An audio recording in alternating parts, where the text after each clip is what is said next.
Bonjour, bienvenue dans notre JT événement des derniers jours. Les signes du prochain retour du Christ, la grande prophétie du Seigneur. Le Christ a averti ses disciples de la destruction de Jérusalem et des signes qui devaient précéder la venue du Fils de l'homme. Le chapitre 24 de Matthieu en entier est une prophétie concernant les événements qui doivent précéder ce moment.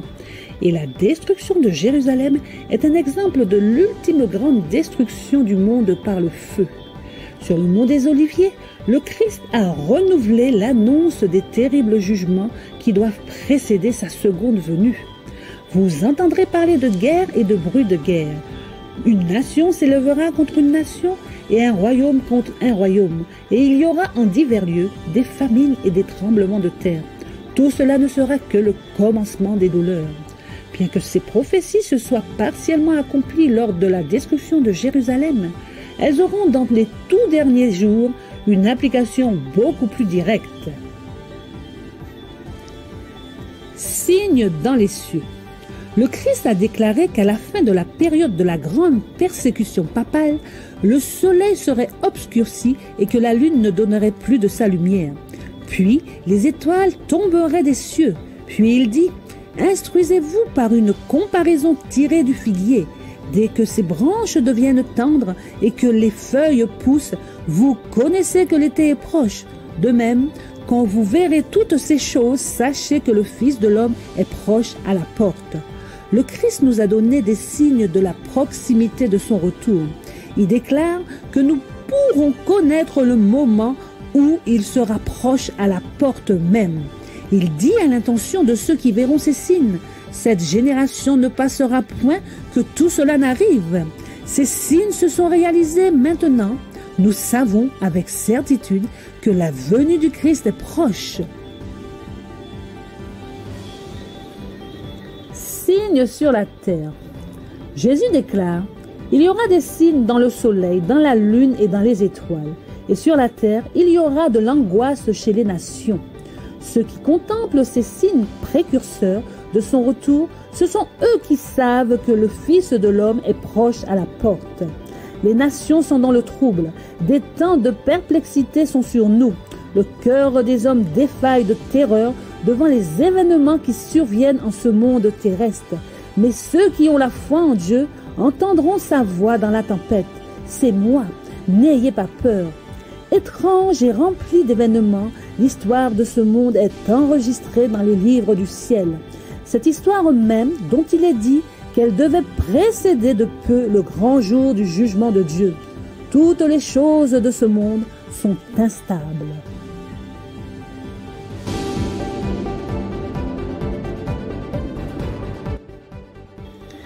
Les faux prophètes.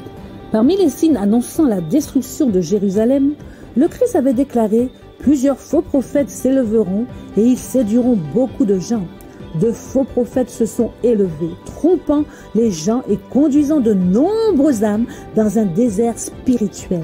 Des magiciens et des sorcières qui prétendaient détenir un pouvoir miraculeux ont conduit de nombreuses personnes dans la solitude des montagnes. Mais cette prophétie a été prononcée également pour les derniers jours. Ce signe nous est proposé comme annonçant le second avènement de Jésus. Nous serons confrontés à de fausses doctrines. De faux prophètes s'élèveront, on avancera de faux rêves prophétiques, de fausses visions. Mais prêchez la parole, ne vous laissez pas détourner de la voix de Dieu dans sa parole. Il m'a été montré que de nombreuses personnes se réclameront d'un enseignement divin spécial et prétendront conduire les autres. S'appuyant sur de fausses conceptions relatives à nos devoirs, elles entreprendront un travail que Dieu ne leur a jamais confié. Il en résultera de la confusion, que chacun recherche Dieu avec ardeur par lui-même, de sorte qu'il puisse comprendre sa volonté individuellement. Une expérience avec un faux prophète. Hier au soir, un jeune homme inconnu de nous, mais se disant frère de Victoria en Australie, nous rendit visite et demanda à voir Sir White. Il était tard et je ne voulus pas le rencontrer. Nous l'invitâmes cependant à rester avec nous durant la nuit et à prendre le déjeuner avec nous. Après notre culte habituel du matin, alors que nous nous apprêtions à vaquer à nos occupations diverses, ce jeune homme se leva et d'un geste impérieux exigea que nous restions assis. Il dit: « Avez-vous des recueils de cantiques? Nous allons chanter un cantique, après quoi je vous adresserai un message. » Je répondis: « Vous avez un message, donnez-le sans tarder, car nous ne devons pas manquer le courrier et nous n'avons pas une minute à perdre. » Il se mit alors à lire quelque chose qu'il avait écrit où il déclarait entre autres choses que le jugement des vivants avait commencé. J'écoutais son discours et lui déclara finalement: « Mon frère, vous n'avez pas tous vos esprits. Dites-moi clairement en quoi votre message nous concerne. S'il vous plaît, dites-le nous directement. Votre cerveau est surmené. Vous vous y prenez mal. La plupart des choses que vous avez dites sont en accord avec la Bible et nous en croyons chaque mot. Mais vous êtes surexcité. Dites-nous ce que vous avez reçu pour nous. » Alors, il nous dit que nous devions faire nos valises et partir sur le champ à Battle Creek. Je lui demandai pourquoi et il répondit: « Pour aller y délivrer ce message, le jugement des vivants a commencé. » Je lui répondis: « L'œuvre que le Seigneur nous a confiée n'est pas terminée. Lorsque notre travail sera achevé ici, nous sommes certains que le Seigneur nous fera savoir que le moment est venu pour nous de déménager à Battle Creek au lieu de vous enseigner quel est notre devoir. » Je laissais à Frère Star le soin de continuer la conversation avec lui tandis que je continuais à écrire. Il dit à Frère Star que lorsque Sir White lui parla gentiment et cependant avec une autorité, il commença à prendre conscience de son erreur et que les impressions qu'il avait si profondément émues n'étaient ni cohérentes ni raisonnables. Malgré notre grande famille composée de 10 membres et 3 visiteurs, nous décidâmes de demander à ce garçon de séjourner avec nous pendant quelque temps. Nous n'avons pas osé lui faire rencontrer des gens qui l'auraient traité trop durement et l'auraient condamné. Mais nous n'avons pas non plus voulu qu'il nous répète ses prétendues révélations. Nous le gardons avec nous pendant quelque temps afin de mieux le connaître et, si possible, de le conduire sur des chemins sûrs.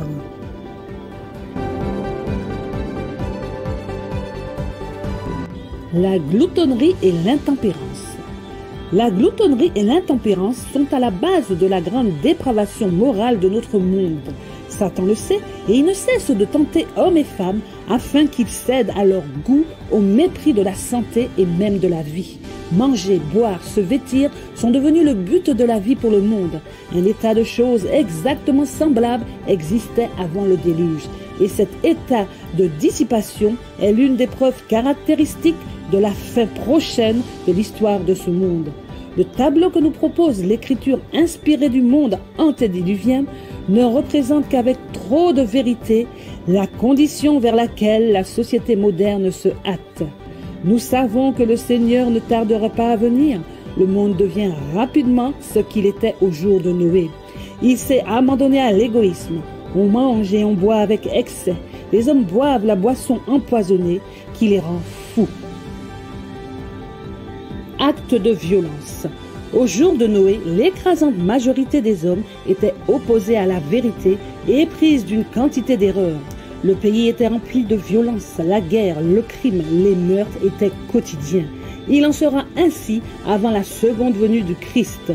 Les syndicats sont rapidement portés à la violence lorsque leurs revendications ne sont pas satisfaites. Il est de plus en plus évident que les habitants de ce monde ne sont pas en harmonie avec Dieu.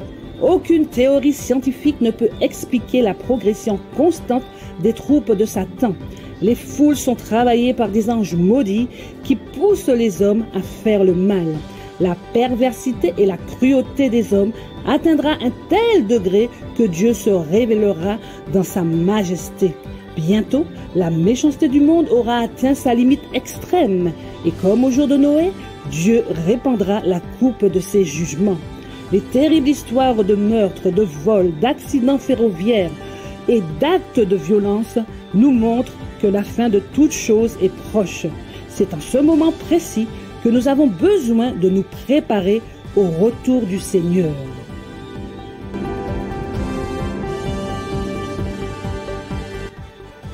Guerre et catastrophe.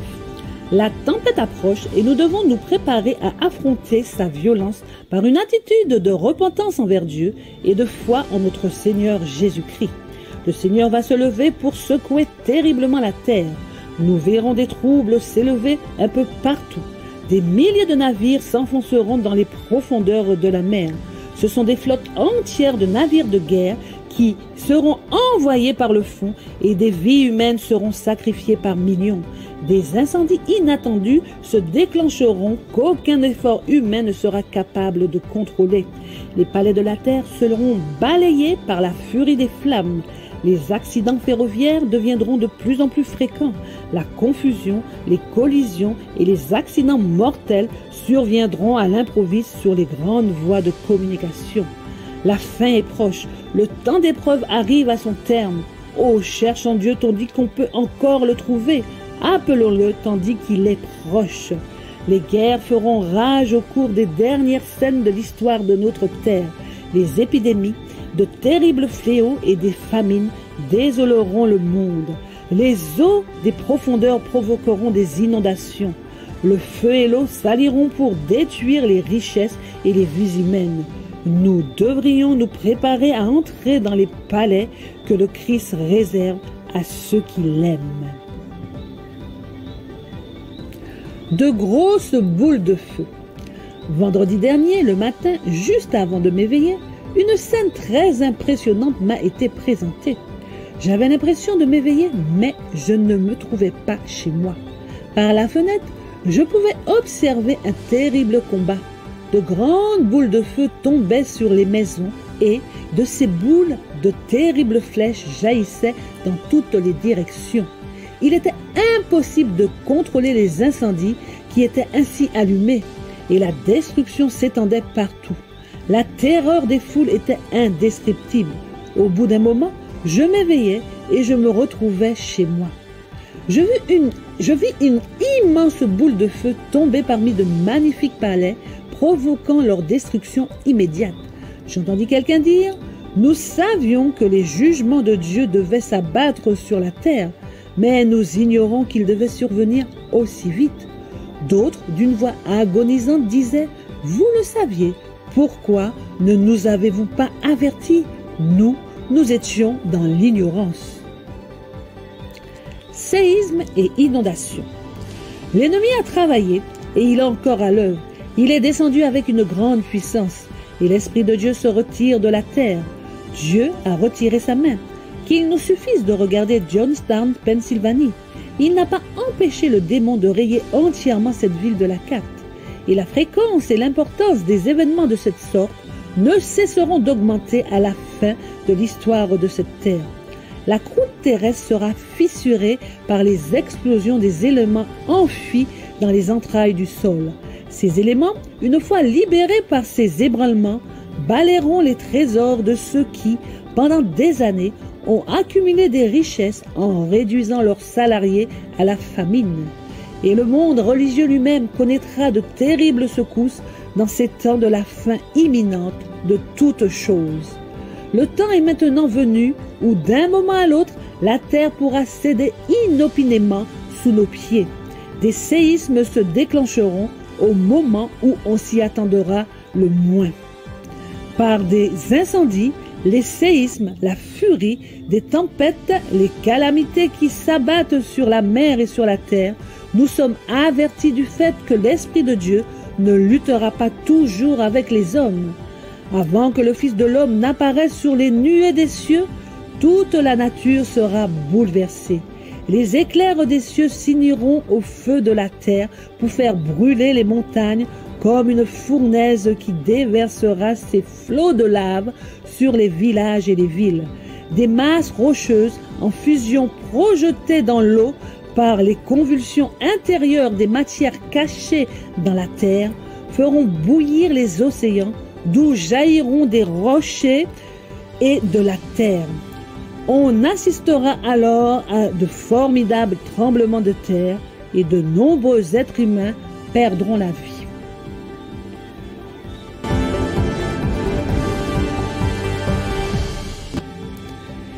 Crime, famine, épidémie. Satan travaille dans l'atmosphère, il la pollue. En cela, nous dépendons de Dieu pour l'entretien de notre vie tant présente qu'éternelle. Et dans notre situation, nous devons rester pleinement éveillés, parfaitement dévoués, complètement convertis, entièrement consacrés à Dieu. Mais nous semblons rester immobiles comme paralysés. Dieu des cieux, réveille-nous. Dieu n'a pas empêché les puissances des ténèbres d'accomplir leur œuvre de mort en viciant l'air, l'une des sources de la vie et de la nutrition, à l'aide d'un miasme morbide et mortel. Non seulement la vie végétale en est affectée, mais l'homme souffre également de dangereuses épidémies. Ce sont là les premières gouttes de la coupe de la colère divine qui se répandent sur la terre et ne constituent que le faible début de ce qui surviendra dans un proche avenir. Les famines ne feront que s'accroître. Les épidémies balayeront des milliers de vies. Nous sommes environnés de dangers du fait des puissances qui nous entourent comme des actions sataniques intérieures. Mais le pouvoir protecteur de Dieu s'exerce actuellement. Il m'a été montré que l'Esprit du Seigneur se retire de la terre. La puissance protectrice de Dieu sera bientôt refusée à tous ceux qui continuent de mépriser ses commandements. Nous sommes quotidiennement informés des transactions frauduleuses, de meurtres et de crimes de toutes sortes. L'iniquité devient chose si ordinaire qu'elle ne choque plus autant que jadis les esprits d'aujourd'hui.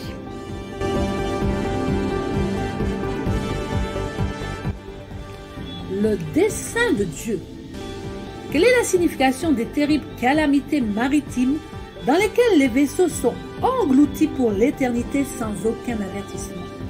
Quelle est la signification des accidents terrestres, des incidents consumant les richesses que les hommes ont accumulées, pour la plupart en opprimant les pauvres? Le Seigneur n'intervient pas pour protéger les biens de ceux qui transgressent sa loi, rompent son alliance, foulent aux pieds son sabbat, acceptant à la place un jour de repos erroné. Les palais de Dieu s'abattent déjà sur le monde, balayant les plus brillantes constructions comme par un souffle enflammé des cieux. Ces jugements n'amèneront-ils pas les soi-disant chrétiens à réfléchir?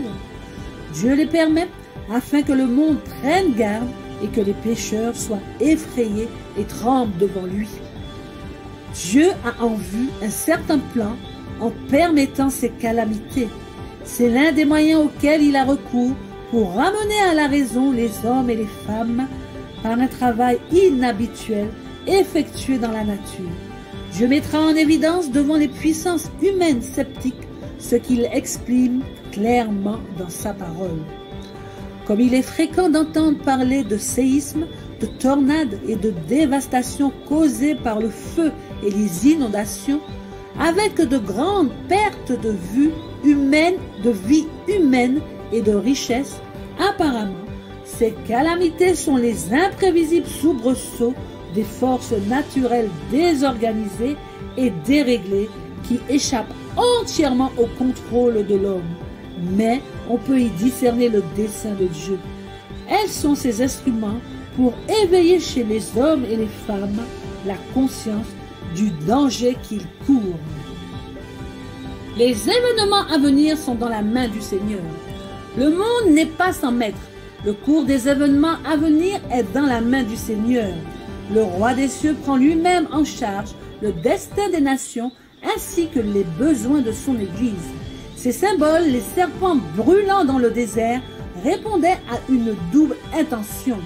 Par eux, le peuple de Dieu peut apprendre non seulement que les forces physiques de la nature sont placées sous le contrôle du Créateur, mais aussi que les mouvements religieux des nations sont également dominés par sa puissance. Et cela est particulièrement vrai de l'observation obligatoire du dimanche. Pendant la grande œuvre finale, nous nous trouverons confrontés à des difficultés que nous ne saurons surmonter. Mais n'oublions pas que les trois grands pouvoirs des cieux sont à l'œuvre, qu'une main divine tient la barre et que Dieu accomplira tous ses desseins. De même que la machinerie compliquée des roues était conduite par la main qui soutenait les chérubins, de même, le jeu compliqué des événements humains est sous le contrôle divin. Au travers des conflits et du tumulte des nations, celui qui siège parmi les chérubins conduit encore les affaires de cette terre. Le regard céleste sur les affaires humaines. En épargnant la vie du premier meurtrier, Dieu a présenté à tout l'univers une leçon portant sur le grand conflit. Son dessein était non seulement de renverser la rébellion, mais aussi de démontrer à tout l'univers la nature de cette rébellion. Les saints habitants des autres mondes observaient avec le plus profond intérêt les événements qui se déroulaient sur la terre.